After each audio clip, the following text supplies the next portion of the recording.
पणासनो मंगलानं च सव्येसिं परमं हवै मंगलम्।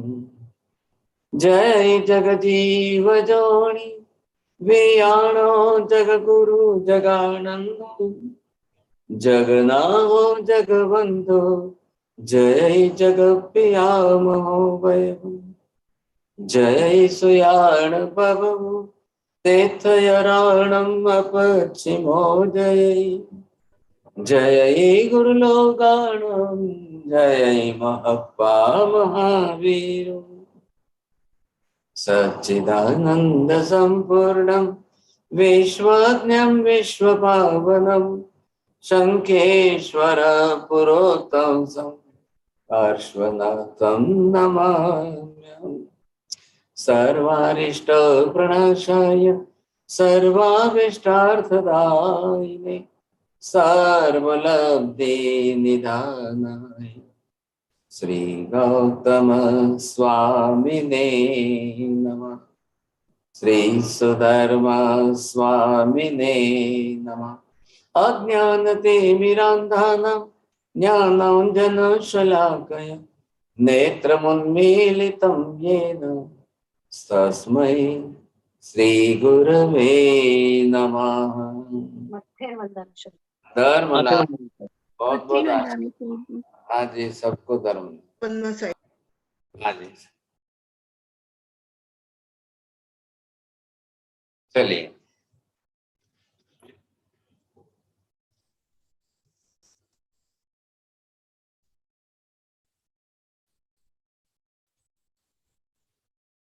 हाँ जी, सम्यक दर्शन के केंद्र में सर्वप्रथम जो हम देख रहे हैं कि उसके केंद्र में आत्मा अनिवार्य है। सब आप दूसरे अन्य विषयों में जुड़े या न जुड़े, जो भी हो, लेकिन हम यहाँ पर क्या कर रहे हैं, जिस तरह से ये जो आपने नियम बनाए, 6 स्थान जो है,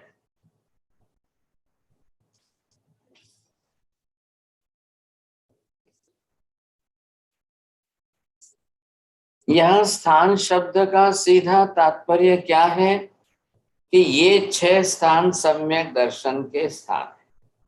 आपने इन 6 विषयों पर अगर ध्यान दिया तो ही जा करके कहेंगे कि हाँ साहब आत्मा है।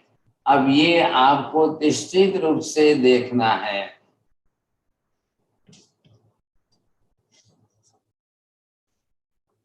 इसलिए यहाँ पर 6 स्थान जो बनाए हैं, अब इनके केंद्र में जो है, तो वो अगर हमारे लिए आपको ये पहले नक्की कर लेना है कि ये जो सम्यक दर्शन है आपके,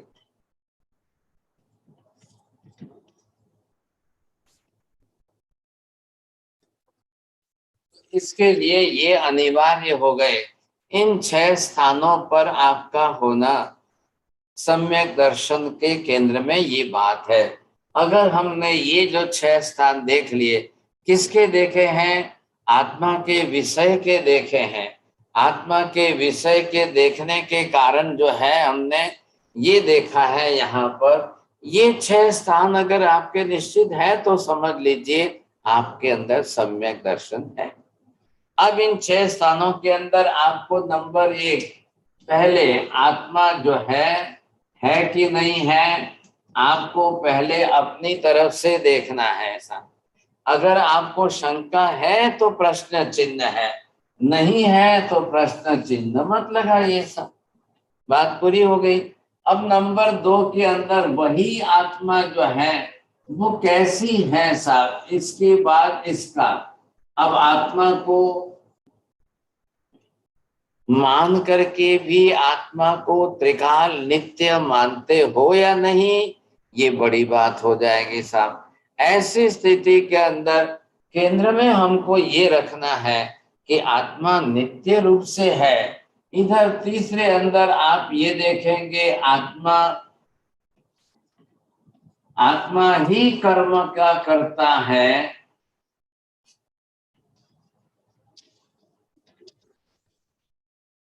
अब आत्मा ही कर्म की करता है कि नहीं साहब, इसमें कहीं आपने कोई कमी तो नहीं रखी है।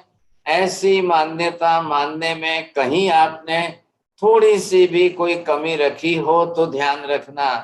नंबर 4, वही आत्मा जब कर्म की करता है तो आत्मा ही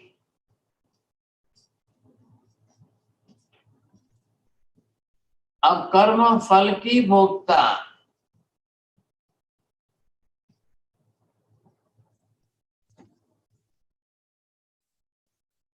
मेरे ख्याल में बरोबर एक के साथ दूसरे को जोड़िए, दूसरे के साथ तीसरे को जोड़िए, तीसरे के साथ चौथे को जोड़िए।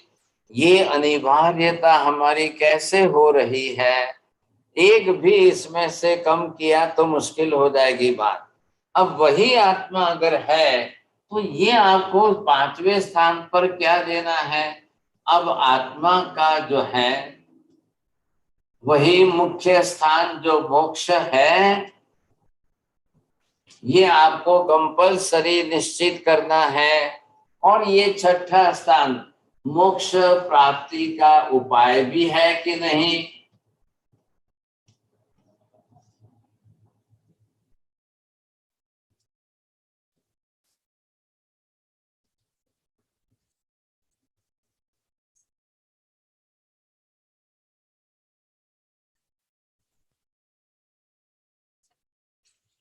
जी, इन 6 की बात बरोबर बैठ रही है। आप बरोबर ध्यान देना और इन 6 को बरोबर स्पष्ट क्लियर करना है। बोलिए नीति बेन, सबसे पहले can you read the blackboard. जी महाराज साहब, आई कैन रीड। सो सम्यक दर्शन में आत्मा के 6 स्थान हमें समझ में आना चाहिए। फर्स्ट, कि आत्मा है कि नहीं, एंड उसमें यह है कि अगर हमें अभी भी शंका है आत्मा की एग्जिस्टेंस पे तो अभी हम सम्यक दर्शन को प्राप्त नहीं हुए।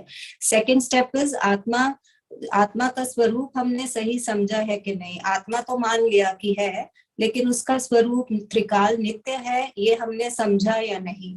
थर्ड, आत्मा ही कर्म का करता है, कि आत्मा जो कर्म करते हैं वो आत्मा ही करती है। नेक्स्ट इज आत्मा ही कर्म फल की भोक्ता है, अपने जैसे कर्म किए उसके वैसे फल की भोक्ता भी आत्मा ही है। नेक्स्ट इज आत्मा का स्थान मोक्ष है, कि आत्मा की अल्टीमेट जो डेस्टिनेशन है वो मोक्ष है।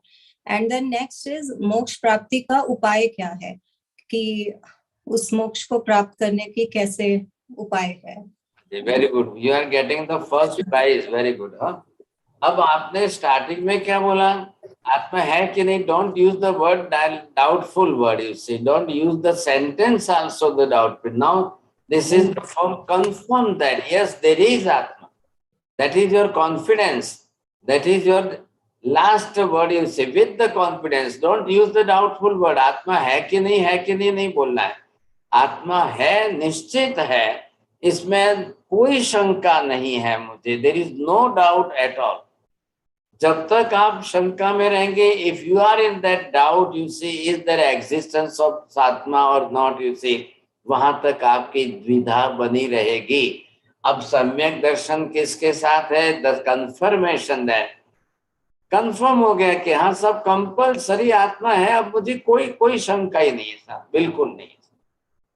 देखिए मैंने पहले आपको कहा था भगवान है, धर्म है, गुरु है, देव गुरु धर्म मानना वो एक व्यवहार नए का सम्यक दर्शन है।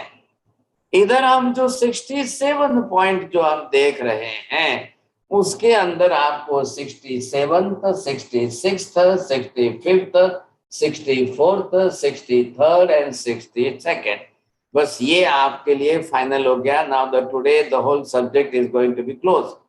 सब्जेक्ट पूरा हो रहा है। हम ये लास्ट में आते आते हमको ये सब बताए हैं। अब इनके अंदर पहले आप अपने सीने पर, छाती पर हाथ रख करके आत्मा को एक एक बात खुद पूछो। This is the self question.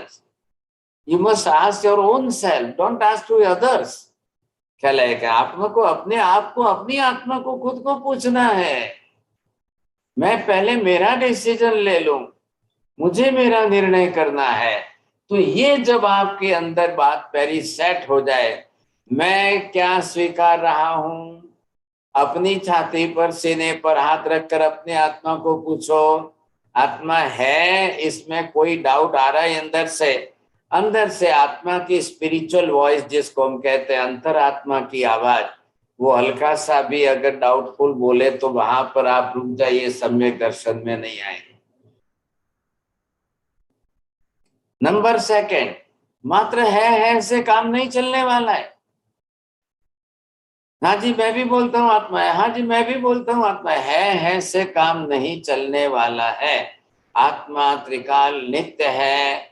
अब इसके लिए नित्यता बताने के लिए आपको क्या शब्द जोड़ने हैं, बोलिए साहब, वो किसको याद है, वो किसको मालूम है? उमेश जी आपको तो पूछना कि नहीं पूछना, ये बड़ा प्रश्न है, नहीं तो कुछ का कुछ बोल देंगे। जी नहीं बात। हाँ हाँ, आपकी स्पेशलिटी यही है ना, तकलीफ भी है। हाँ जी, यहाँ पर देखिए नित्य शब्द का अर्थ क्या लगाना है? अनादि अनंत, अनुत्पन्न, अविनाशी। चलिए साहब, अब ये दो शब्द लगा करके बोलना है आत्मा का स्वरूप। बोलिए उमेश जी, अब क्या बोलेंगे आप? आत्मा अनादि है, अनंत है जी। रुक गए ना यहीं पर, देखो ये तकलीफ है। हाँ जी साहब, अब जो है ये हम यहाँ पर स्पष्ट करें, नित्य शब्द का ये दो अर्थ हुआ है। एक अर्थ नित्य का ये है, दूसरा अर्थ ये है। आपने दोनों पर ध्यान देना है साहब। एक अर्थ क्या है आपको? अनादि अनंत कालीन अस्तित्व है, ये सेंटेंस बनाया है। दूसरा क्या बनाया है? अनुत्पन्न अविनाशी है, ऐसा सेंटेंस बनाइए। ये दोनों बरोबर आपको ध्यान रखना है, तब आप नित्य बोलेंगे। अब आपको कोई भ्रम में डाल देगा साहब शरीर में है तब तो आत्मा अनित्य है, शरीर में होने के कारण आत्मा का उत्पत्ति व्यय है, उत्पाद व्यय है, मात्र पर्याय परिवर्तन है। पर्याय परिवर्तन से क्या हो रहा है? शरीर में आना, शरीर छोड़कर जाना, फिर शरीर बनाकर शरीर में रहना, फिर शरीर छोड़कर जाना, उससे आत्मा को क्या फर्क पड़ गया? अरे ये बात समझ में, अनंत काल में अनंत अनंत बार आत्मा ने शरीर धारण किया, शरीर छोड़ा, शरीर छोड़कर गए, शरीर में आए, शरीर वापिस बनाया, फिर शरीर में रहे, फिर शरीर छोड़ा, फिर आए गए, उससे आत्मा के एक प्रदेश का भी नुकसान नहीं हुआ। सिमंदर स्वामी को जाकर पूछे कि भगवान मैं नरक में कितनी बार जाकर आया? अनंत बार जाकर आए। नरक में अनंत बार जाकर छेदन वेदन हुआ है, हाथ कटे, पैर कटे, सिर कटा, कितनी बार कटे भाई साहब, क्या फर्क पड़ा है आत्मा का? आत्मा का एक प्रदेश भी नष्ट नहीं हुआ है, इसलिए आत्मा अनादि अनंत है। अब दूसरे नंबर पर क्या देखेंगे? अनुत्पन्न अविनाशी में क्या समझना है? आत्मा कभी उत्पन्न होती नहीं है, आत्मा कभी बनती नहीं है, और बनती नहीं है तो वो कभी अंत नष्ट होती नहीं है। इसलिए उसके साथ जो अस्तित्व शब्द जुड़ा है, जीवास्तिकाय, तो ये जो अस्तिकाय शब्द जुड़ा है इसका अर्थ ये क्लियर किया है। अब आत्मा है एग्जिस्टेंस, ओनली द एग्जिस्टेंस। आत्मा नित्य है, अनादि अनंत कालीन है, अनुत्पन्न अविनाशी है। ये क्लैरिफिकेशन आपने दिया। अब ये शब्द केवली के, सर्वज्ञ के, सिद्धांतवादी शब्द है, इनको आप थोड़ा सा भी इधर उधर नहीं करेंगे। अब इसको नहीं बदलना है, शब्द यही रहेंगे। हाँ जी, दो बात क्लियर हो गई, दो पॉइंट। अब तीसरे पॉइंट में आपको क्या देखना है? आत्मा ही कर्म की करता है। मेरे कर्म मैंने बांधे, माँ के कर्म माँ ने बांधे, बेटे के कर्म बेटे ने बांधे, पति के कर्म पत्नी ने, पत्नी के कर्म पत्नी ने, सब अपने अपने कर्म बांधे। सब जीव ने, चींटी ने अपने कर्म बांधे, मंकोड़े ने अपने कर्म बांधे। करेले में गया वो जीव कड़वा क्यों हुआ, वो उसका कर्म है। और गन्ने में आया है वो जीव मीठा रस कैसे हुआ, वो उसका स्पेशल कर्म है। मिर्ची में गया वो तीखा क्यों हो गया, उसका कर्म स्पेशल है। कर्म का कर्ता कौन है? सिर्फ और सिर्फ आत्मा है। तो मेरे कर्म के पीछे कोई ईश्वर नहीं है, मेरे कर्म के पीछे दूसरा कोई नहीं है, मेरे कर्म मैंने बांधे हैं। आपकी निष्ठा ये सम्यक दर्शन है। सम्यक दर्शन क्या कर रहा है? निष्ठा बना रहा है, श्रद्धा बना रहा है। आपकी श्रद्धा बिल्कुल सचोट होनी चाहिए। ललिता जी आप बंद करिए, आप बंद करिए। ललिता जी आपका अनम्यूट करिए, म्यूट कर दीजिए। अब यहाँ पर आपको क्या देखना है? आत्मा ही कर्म की करता है। कर्म करता भाव दूसरे पर मत डालना। मेरे कर्म मैंने बांधे हैं। अब एक माँ के 2 बेटे हो कि 4 बेटे हो, उससे कोई फर्क नहीं पड़ रहा है साहब। अब पहले बेटे के कर्म ऐसे हैं, दूसरे बेटे के कर्म ऐसे हैं। पहला एक्स्ट्रा ऑर्डिनरी होशियार हुआ, दूसरा डल हुआ, तीसरा ब्लाइंड हुआ है, चौथा डम्ब एंड डीफ हुआ है। जो है सो सही। पहली बेटी हुई है, दूसरा बेटा हुआ है, वो उसके कर्म है। वो जीव उनके कर्म लेकर के आ रहा है। आपको क्या करना है उनके साथ? माँ तो खाली बस गर्भ में धारण करके 9.5 महीने के बाद धरती पर जन्म देने का अधिकार है माँ का। बात पूरी हो गई साहब। अब वो जीव अपने कर्म लेकर के आए। पहली बात आपका डिसीजन होना चाहिए, आत्मा ही कर्म की करता है। मेरी ही आत्मा मेरे कर्म की करता है, दूसरों की दूसरे के कर्म की करता है। वो करता वो है उनके। लेकिन इससे क्या होगा? आप ईश्वर को बदनाम नहीं करेंगे साहब। दुनिया भर में क्या हो गया, अन्य धर्मों ने ईश्वर को कर्ता कह करके सब कुछ ईश्वर पर डाल दिया। भाई साहब जो है वो ऊपर वाला करने वाला है, वो उसने बनाया है, वो उसने किया है, वो उसका काम है, वो उसका। अरे ये सब क्यों कर रहे हो ऐसा? किसी के ऊपर कुछ भी मत डालो, आप किसी के ऊपर कुछ भी नहीं करो। सीधी सी बात है। आत्मा ही अपने कर्मों की करता है। अब वो शुभ कर्म अशुभ कर्म, पूरे कर्म शास्त्र को पढ़िए आप। कर्म शास्त्र को समझ लीजिए साहब। करता है ना, बस बात बात पूरी हो गई। अब कर्म शुभ है या अशुभ है, कौन से बांधे हैं आपने? शुभ बांधे हैं या अशुभ बांधे हैं, वो आपको देखना है। जब जो चाहो जैसे चाहो वैसे कर्म आप बांध सकते हो। किसी के हाथ में नहीं है। पहले वहां से अपनी निष्ठा बदलिए। अब कर्म के कर्ता के रूप में आत्मा ये नहीं कह सकती है कि साहब ऊपर वाले ने कर्म बांधे, ईश्वर ने कर्म बांधे हैं, ऐसा भी आपको नहीं बोलना है। अब नंबर 4 पर आइए। जब जिसने कर्म बांधे हैं तो कर्म फल भोगने वाला कौन है? कर्म का फल दूसरा कौन भोगेगा? मेरे कर्म मैं भोगूंगा, बाप के कर्म बाप भोगेगा, बेटे के कर्म बेटा भोगेगा, पति के कर्म पत्नी, पत्नी के कर्म पत्नी। सब अपना अपना हिसाब लेकर आए। सबको अपने अपने कर्म भुगतने, बस बात पूरी हो गई। आप दूसरे किसी को ब्लेम नहीं कर सकते हैं। आपने सुना है ना श्रीपाल चरित्र? बाप के कारण मैना ने कह दिया कि बापा आपके कारण मैं सुखी नहीं, आपके कारण मैं दुखी नहीं, मेरे कर्मों के कारण मैं सुखी दुखी हूं। बस बात पूरी हो गई। मिथ्यात्वी पिता को मैना का ये जवाब बिल्कुल गलत लगा और उनको जो है बाप के नाम पर एक अहंकार आया। वो मैना को दुखी करने का प्रयत्न करने लगे, लेकिन मैना अपने कर्मानुसार दुखी नहीं हुई। अब अंत में जाकर के बाप को ये रियलाइज हुआ कि मैं आप कर्मी नहीं, बाप कर्मी नहीं, आप कर्मी हूं। ये जब वास्तविकता सत्य समझ में आया तब की बात है, लेकिन तब तक तो बहुत लेट हो गया। तब तक तो बहुत लेट हो। लेकिन मैना सम्यक दृष्टि बनी है तो सम्यक दर्शन का सीधा पहले आधार मैना ने अपना शब्द प्रयोग किया है जवाब में, बाप पिताजी मैं आप कर्मी हूं।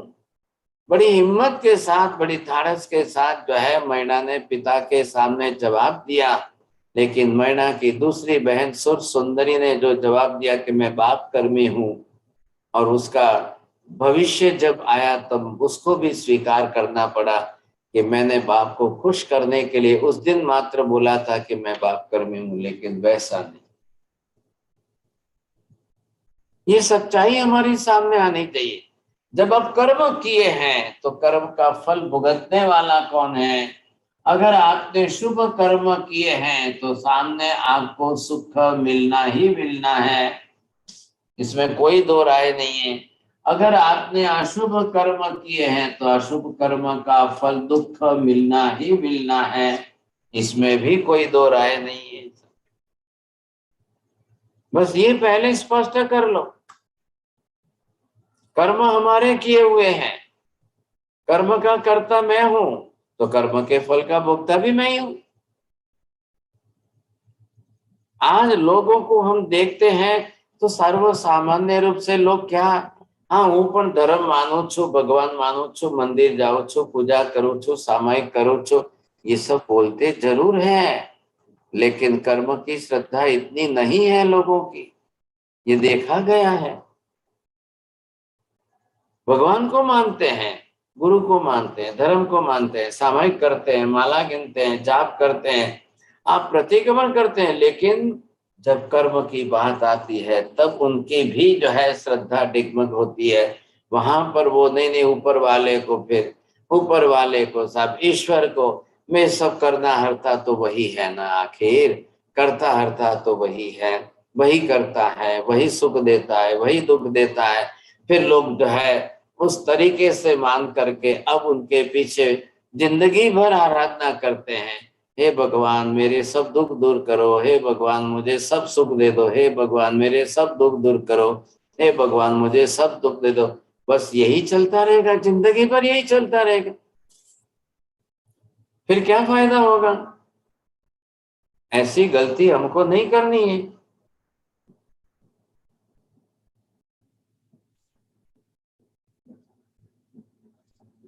ऐसी गलती हमको नहीं करनी है, बात पूरी हो गई। ये जो कर्म कर्ता फल और कर्म के फल का भोक्ता, कल आप ना नहीं कहेंगे मेरे कर्म के फल का भोक्ता मेरा बेटा नहीं है, मैं मेरे बाप के किए हुए कर्म का फल नहीं भुगत रहे हूं। बाप ने मुझे जन्म दिया, खिला पिला कर बड़ा किया, और बापा ने शादी की और ससुराल भेजा, अब अपने अपने कर्मानुसार है। बेटी ससुराल में जाकर सुखी हो या दुखी हो, एक बाप की चार बेटियां हैं, चारों बेटियां चार दिशा में गई है साहब, एक सुखी है, दूसरी दुखी है, दूसरी सुखी है, चौथी दुखी है। तो भाई साहब क्या करना है इसमें? पापा ने कोई दुखी घर देख करके नहीं दी थी, लेकिन अपने अपने कर्म भी तो है कि नहीं है। आपको जब दी तो बहुत अच्छा सुखी घराना देख करके दी थी, अब कालांतर में साहब बदल गई परिस्थितियां, सुख खत्म हो गया, दुख आ गए, तो क्या दुख आ गए तो घर छोड़कर वापिस आ जाएंगे आप?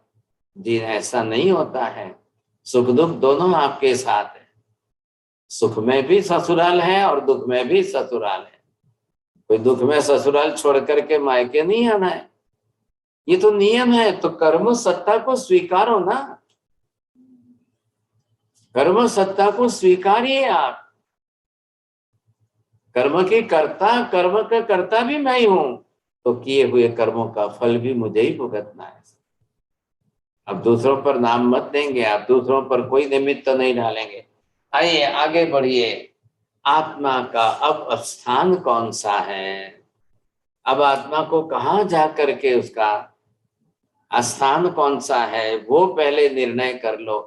जब तक कन्या माँ बाप के घर में थी तब तक उसका स्थान माँ बाप के घर में था, और जब कन्या शादी करके ससुराल गई, अब कन्या का घर जो है ससुराल घर है। आत्मा कर्म के आदि ने तब संसार घर है, और कर्म का संबंध छूट गया तब आत्मा का घर कौन सा है? मोक्ष स्थान है। अब वो पूरा स्थान मोक्ष कैसे बनेगा? अब कर्म का स्थान जो है, कर्म के कारण का स्थान, जो कर्म निमित्तक स्थान जो था, अब कर्म नहीं रहेंगे तब स्थान कौन सा रहेगा? तो वो भी तो होना तो चाहिए ना। जब कर्म स्वीकार लिया है, कर्म फल स्वीकार लिया है, तो कर्म रहित आत्मा का अस्तित्व नहीं स्वीकारेंगे आप। कर्म सहित आत्मा का अस्तित्व स्वीकारते हो तो कर्म रहित भी आत्मा का अस्तित्व स्वीकारना ही पड़ेगा। सब है तो कौन है, दोनों में आत्मा ही तो है। कर्ता भाव किसका है? तो ये दोनों अगर हम बरोबर समझ गए हैं तो हमको ये भी ख्याल आ जाएगा। तो यहाँ पर आपको क्या देखना है, ये स्वरूप आप देखिए।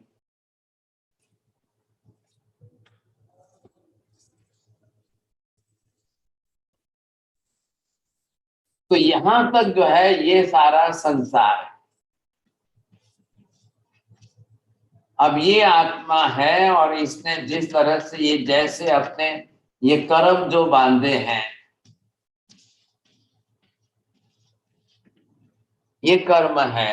अब कर्म के कारण आत्मा को संसार के अंदर घूमना फिर।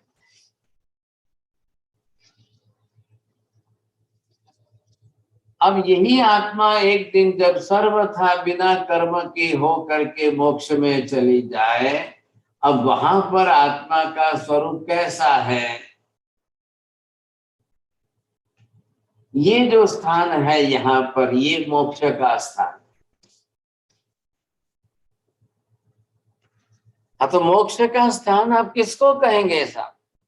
कर्म सहित अवस्था, कर्म रहित अवस्था। बस ये फर्क आपको करना है। ये जो हमने यहां पर देखा है, ये संसार किसका है? तो ये कर्म सहित अवस्था, इसी का नाम संसार है। ये कर्म वाली अवस्था आ गई। अब आप संसार के चक्र में परिभ्रमण करते रहिए। जब यहां पहुंच गई आत्मा, तो ये आत्मा का मोक्ष मतलब क्या है? अब ये कर्म रहित स्थान। अब ये आत्मा बिल्कुल कर्म रहित अवस्था में आ गई। तो जब कर्म है, कर्म का कर्ता हमने निश्चित किया है, तो कर्म के रहित भी तो आत्मा को देखिए ना। ऐसा तो नहीं है कि बिना कर्म के आत्मा है ही नहीं, बिल्कुल है साहब। यह संसारी अवस्था कर्म सहित की अवस्था है, तो कर्म रहित की अवस्था। वहां कुछ भी नहीं है। जब मोक्ष आप स्वीकारेंगे, वहां शरीर नहीं है, वहां कर्म नहीं है, वहां मन नहीं है, वहां भाषा नहीं है, वहां आपके लिए संसार का कोई सुख नहीं है, और जरूर भी नहीं है। जब शरीर नहीं है तो पलंग थोड़ी चाहिए सोने के लिए। नहीं नहीं, फिर वहां कैसे रोएगी, बैठेगी कहाँ, सोएगी क्या, करेगी क्या? ये सब बातें कोई काम की नहीं। ये बात वहां पर आपको। अब जब आत्मा इतने बड़े संसार को छोड़ करके मोक्ष में जब जा सकती है, तो ये सोचिए अब यहां से मोक्ष में जाने का उपाय क्या है? आत्मा मोक्ष में जाएगी तो जाएगी तो कैसे? तो आपको लास्ट में क्या देखना है? लास्ट में आपको ये भी देखना है कि मोक्ष है तो मोक्ष जाने का उपाय है ऐसा। अब यहां से आप ये सोच लीजिए कि ये जो है आपको क्या बताया जा रहा है।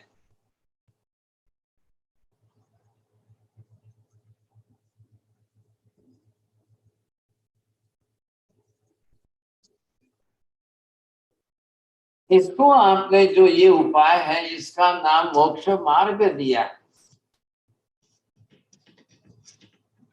ये मोक्ष मार्ग जो नाम दिया है, इसी को हमने धर्म, ये आपको समझना है। जब मोक्ष है तो मोक्ष प्राप्ति का उपाय है। ये बात तो हो गई ना निश्चित। जब आपने 100 मल्टी स्टोरी की बिल्डिंग बना दी, तो 100 मल्टी स्टोरी की बिल्डिंग में जाने का भी तो रास्ता होना चाहिए कि नहीं? आपने लगाई 2 लिफ्ट है, 4 लिफ्ट है, भाई लिफ्ट है तो ऊपर जा तो सकते हो ना। कोई ना कोई उपाय होना चाहिए। तो मोक्ष है तो मोक्ष प्राप्ति का उपाय है। अब ये धर्म है, कौन सा धर्म है? आपको मोक्ष सहायक धर्म कौन सा चाहिए? आपको जो है संवर निद्रा का धर्म चाहिए।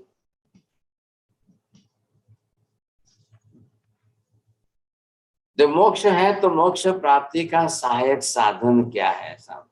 ये संवर निद्रा का धर्म है। ये निश्चित चाहिए हमको। अगर ये आपने धर्म का उपाय होते हुए नहीं किया तो मोक्ष है, तो वो तो खाली आपकी एक निष्ठा बनी है, मात्र श्रद्धा बनी है कि मोक्ष है, मोक्ष है, मोक्ष है। लेकिन इतने मात्र से तो नहीं होगा ना काम। जब मोक्ष है तो मोक्ष प्राप्ति का उपाय ये जो बताया आपको मोक्ष मार्ग। अब एक स्टेप से यहां तक पहुंचने के लिए आपने क्या किया, ग्रंथि भेद किया, तब सम्यक दर्शनी बने। यहां से यहां पहुंचने के लिए एक कदम और आगे बढ़ने के लिए आपने व्रत विरति पचखान लिए, तब आप देश विरति के धर्म में आए। आपने एक कदम और आगे बढ़ने के लिए यहाँ पर संसार का त्याग करके दीक्षा लेकर साधु बने, तब आप यहाँ पर आए। ये क्या है? ये श्रावक धर्म हो गया, ये साधु धर्म हो गया। आखिर ट्रैक बनी हुई है तो ट्रेन तो चलेगी ना। ट्रैक बनने का प्रयोजन क्या फिर रहा? ट्रेन चलेगी उस पर। अब ट्रेन चलेगी तो जो है किस तरह से रास्ता, कैसे ट्रेन क्या है, कैसी है, उस हिसाब से ट्रेन को चलना है। तो यहाँ पर धर्म है। अब ये मोक्ष प्राप्ति का उपाय धर्म है। और इधर हमने देखा कि कर्म है, तो कर्म क्षय करने का आधार धर्म है। भगवान ने धर्म की रचना कैसी बनाई है? जिससे कर्म का क्षय हो सके वैसा धर्म बनाया है। जिस धर्म से कर्म का क्षय न हो सके वैसा धर्म कोई काम का नहीं है हमारे लिए। ये भी उतनी महत्व की बात है।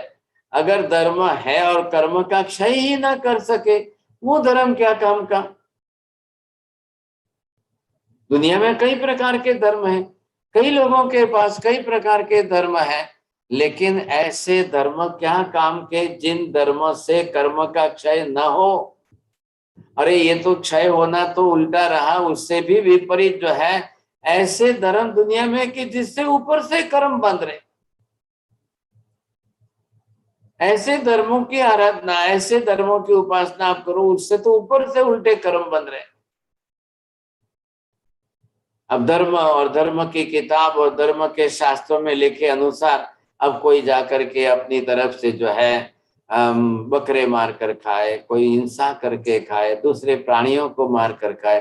अब वहां धर्म किस बात का है? सब धर्म तो है ही नहीं। धर्म के नाम पर अधर्म पाप वो कर रहे हैं, कर्म बांध रहे हैं, क्या काम का?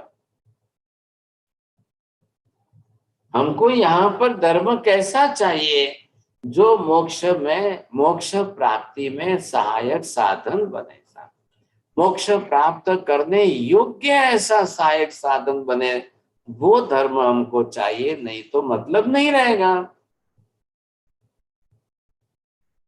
ये 6 स्थान पर आत्मा है, आत्मा नित्य है, आत्मा ही कर्म की करता है, आत्मा ही कर्म फल की भोगता है। कर्म का फल सुख रूप में है और दुख रूप में। कर्म का फल अगर शुभ कर्म है तो सुख रूप में, अशुभ कर्म है तो दुख रूप में है। और मोक्ष निश्चित है, मोक्ष है, ये बात में कोई दो राय नहीं। और मोक्ष की प्राप्ति का उपाय भी है, इसमें भी कोई दो राय नहीं।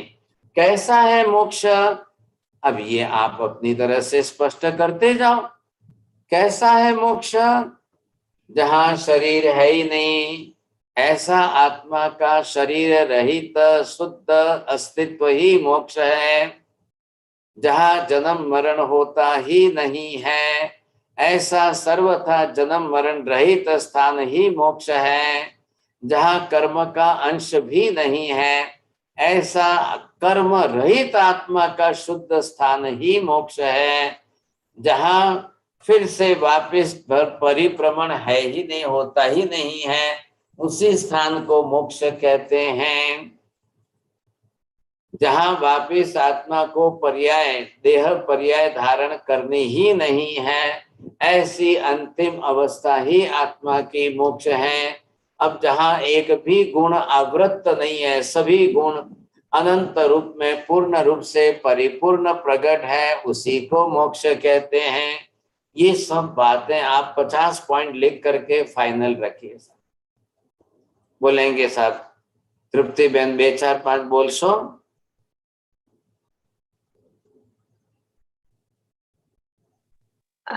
एक आत्मा, हाँ, आत्मा मतलब मोक्ष, आत्मा का स्थान मोक्ष है, जहाँ पर आत्मा का कोई शरीर धारण करने का पर्याय नहीं है, और आत्मा सर आता तो बोलना नहीं है, और आत्मा सब कुछ। आप पहले जरा तैयार कर लो। अमन जी बोलिए, 5 पॉइंट बोलना है सर। हाँ, जो संसार, जो कर्म रहित अवस्था का नाम संसार है, वहाँ कोई जन्म मरण उल्टा नहीं है। उल्टा उल्टा बोल गए, जरा सुधार के बोलिए। हाँ सर, हाँ, कर्म रहित अवस्था का नाम मोक्ष है। हाँ बरोबर। जहाँ कोई जन्म मरण नहीं है, जहाँ शरीर भी नहीं है, जहाँ किसी प्रकार के रोग आदि भी नहीं है, और जहाँ मैंने रोगादी नहीं बोला है, आप क्या? बनाओ मत। पहले 5 सेंटेंस मैंने बोले, वो रिपीट करने थे आपको। Meena ji, is it possible for you to repeat the 5 sentence?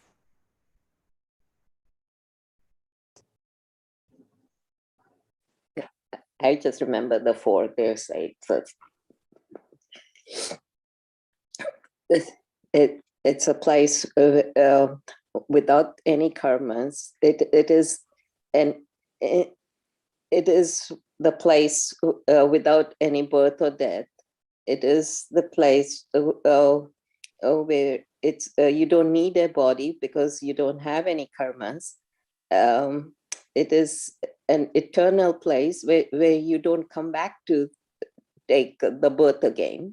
Why not to use the sentence like that? Absolutely the karma-less position, that is the moksha. Absolutely the body-less, but the soul exists, especially soul individually where exists, that is moksha. Where there is no birth and death cycle, that is moksha. Why should not to make this type of sentence easily? It will be good for you. ये जो हम कक्षा देख रहे हैं यहाँ की, ये विशेषता आपको समझनी है।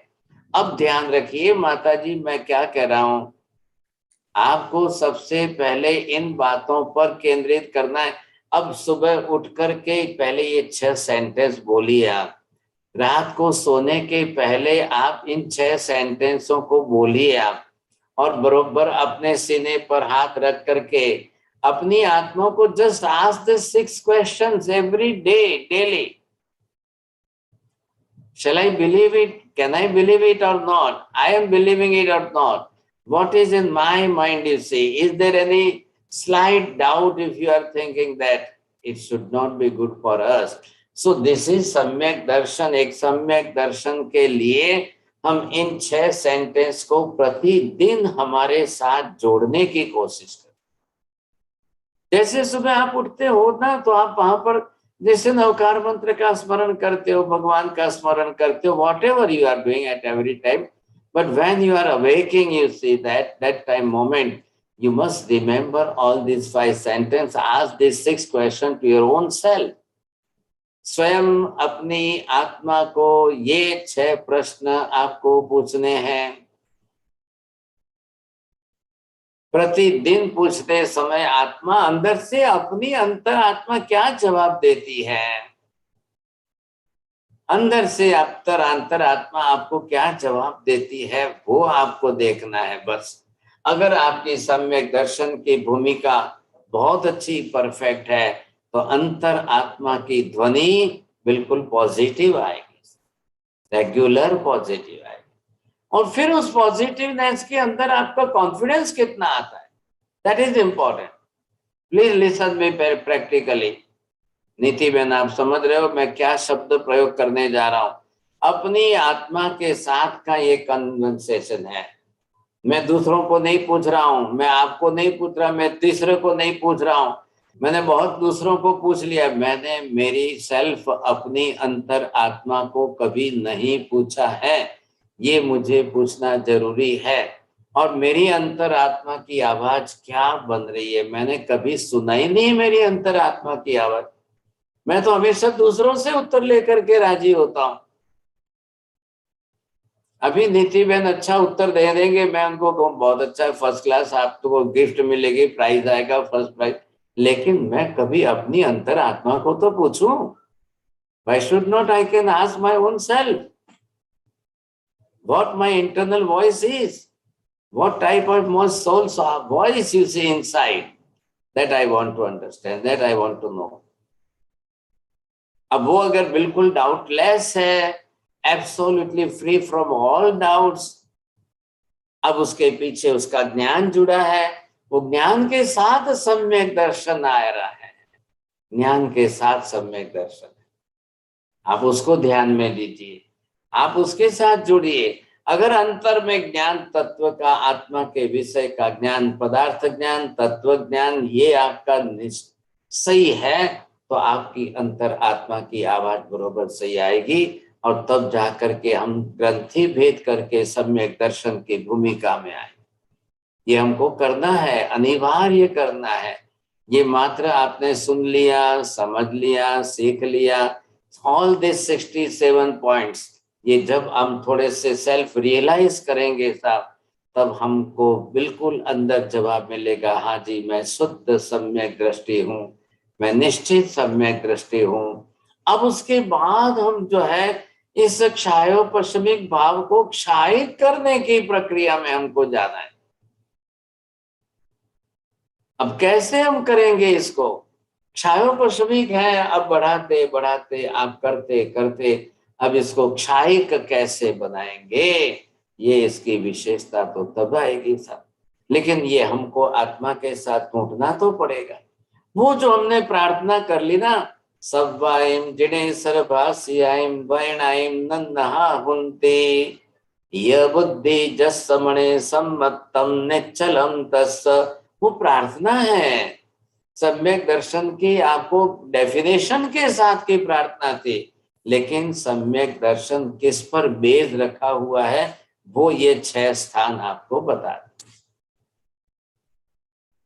अब आप एक बार पूरा होमवर्क करके ऑल द 67 पॉइंट्स, अब सबको आप रिवीजन करिए, और सबको रिवीजन करके ये हम इस पर लगा लें साहब, तो बिल्कुल बहुत अच्छा विषय हो जाएगा। तो ये आज मैं यहाँ पर पूरा कर रहा हूँ इस विषय को।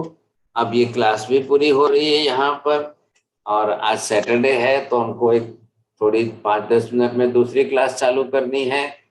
हाँ जी, do you want to ask any question? किसी को भी प्रश्न पूछना है, आज चांस भी है, पूछिए। नीति बहन बोलिए। जी महाराज सर, कभी कभी हमारे से मेरे को ये प्रश्न आता है मन में कि हम in Jainism we say that this creation was always there, it is anadi anant, so, हमेशा से रही है। So that means there was no origin, मतलब वो हमेशा अस्तित्व में रही, ये सारा लोक, 14 राजलोक। It is परमानेंट स्वरूप है, because there is no creator and there is no creation, there is no question of the creation. आत्मा बनती नहीं है, आत्मा को बनाने की बात ही नहीं हो रही, फिर कहाँ प्रश्न आएगा? फिर डाउटफुल मत रखिए फिर। जी हमारे साथ डाउट तो बिल्कुल भी नहीं है, आई एम एब्सोल्युटली। तो एक फिर हमारे साथ फिर अगर हमारा ऐसे फ्रेंड्स के साथ कुछ डिस्कशन चल रहा था, तो ऐसे किसी ने पूछा कि where have we come from, फिर उसका आंसर कैसे दे सकते हैं? उसका उत्तर दीजिए ना, we came from this nigod, so nigod is the origin of all the living beings are in the nigod, but in the nigod you see there is no creation of the soul. In the nigod also there is a soul, and each and every nigod living being have their own body also. So this is, you can say, the minds of all the infinite numbers of the living beings. From the very first, from the very origin, they were there. You say there is no creation. Who will create? पहले भी आपने सुना है कि to create the Atma there is not such type of raw material. What type of atoms are there? What type of atoms can you make that from the atom you can make the soul? It is not possible, but only to take the Audharic Varganas atoms and you can make the body. And this is, who is doing that? The soul is doing, not the physical body.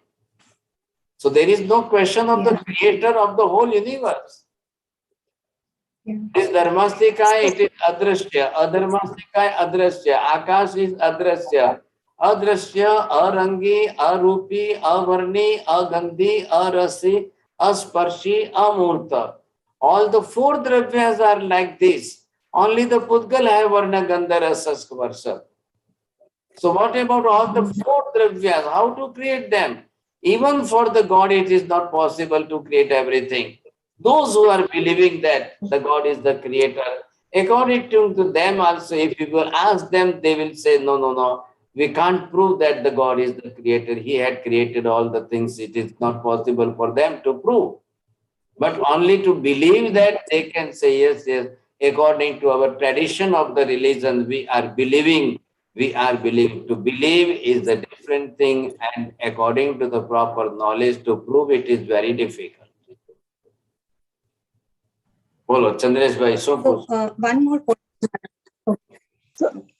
साहब, कर्म का भोक्ता खुद आत्मा है, वो मैं मानता हूँ, लेकिन समझो कि एक हैंडीकैप बच्चा हो गया तो पूरा फैमिली को तो भोक्ता को उसके हिसाब से कैसे होता है साहब?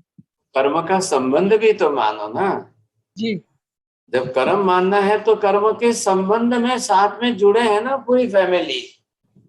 कर्म कोई अकेले तो नहीं है, कर्म के साथ में है। मोहनीय कर्म है, मोहनीय कर्म राग है, द्वेष है, बाप है, बेटा है, भाई है, पति है, पत्नी है, सबके साथ राग द्वेष के संबंध तो है ही।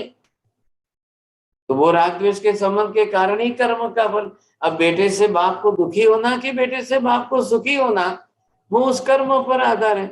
पति से पत्नी को दुखी होना कि सुखी होना, वो भी कर्म है। पति से पत्नी को दुखी होना या पत्नी से पति को दुखी होना, संसार में तो सबका कर्म अलग अलग है। सभी लोग शादी करके सुखी हो गए क्या? और सभी लोग जो है शादी नहीं करके सर्वदा सुखी हो गए क्या? अब दोनों तरफ है ना भाई साहब। कर्म नो खेल तो बधानी साथे जोड़ाયેલું છે, वो अलग चीज हो जाएगी साहब। बोलिए उमेश जी, जल्दी करिए, टाइम हो रहा है। महाराज जी, आलू और काई दोनों निगोद है जी? बिल्कुल निगोद है साहब। बोलिए नीति बेन, क्या second question what do you want to ask? Yes Maharaj, वो ये था कि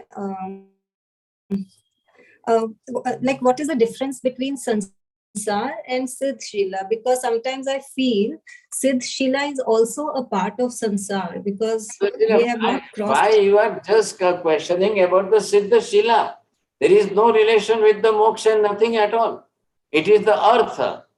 One type of earth, such that is here is also artha, another type. There are so many arthas are there. So Siddha Shila is one type of artha. There is no connection with the Siddha. The Siddhas are not sitting on that also. They are not sitting, they are not touching at all. Because now there is no body. So what is where is the question to sit down on the artha, Siddha Shila? Nothing, not at all. This is the artha, this is there, the location is there. So according to the location, we are using the Siddha Bhagavan, Siddha Shila. Siddha Shila is the place of the moksha. This is only in general common public language, just for location. Okay. हाँ जी, बोलिए आमन जी। महाराज जी, वो अपन संसार और लोक में अंतर कर सकते हैं क्योंकि दो भावना अलग अलग है ना, 12 भावनाओं। हाँ बिल्कुल बिल्कुल, लोक भावना अलग है। संसार में तो ये परिभ्रमण, जन्म मरण, कर्म चक्र ये आ जाएगा। लोक भावना में लोक स्वरूप को देख करके करिए, वो अलग हो जाएगी। तो इस तरह से अपन अंतर कर सकते हैं लोक में और संसार में। लोक मोक्ष तो लोक के अंदर ही है, सिद्ध शिला लोक के अंदर।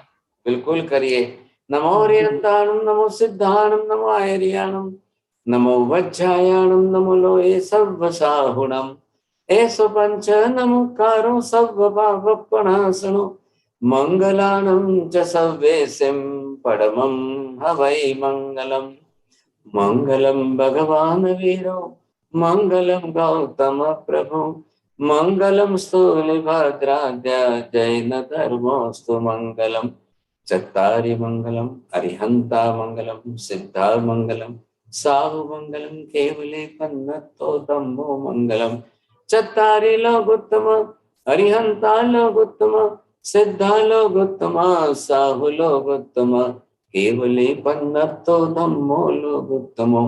चत्तारि शरणं पवज्जामि, अरिहन्ते शरणं पवज्जामि, सिद्धे शरणं पवज्जामि, साहु शरणं पवज्जामि, केवले पन्नतं धम्मं शरणं पवज्जामि। सर्वमंगल मांगल्यं सर्व कल्याण कारणम प्रधानम सर्वधर्माणां जैनम जयति शासनम। धर्म लाभ बहुत बहुत आशीर्वाद। बाल वंदना साहिब जी को प्रणाम। साताમાં રહેજો बहुत बहुत સાતામાં રહેજો. पता है साहब સાહેબજીએ મારો નંબર માંગ્યો, ખબર નહીં સાહેબજીએ મારો નંબર માંગ્યો.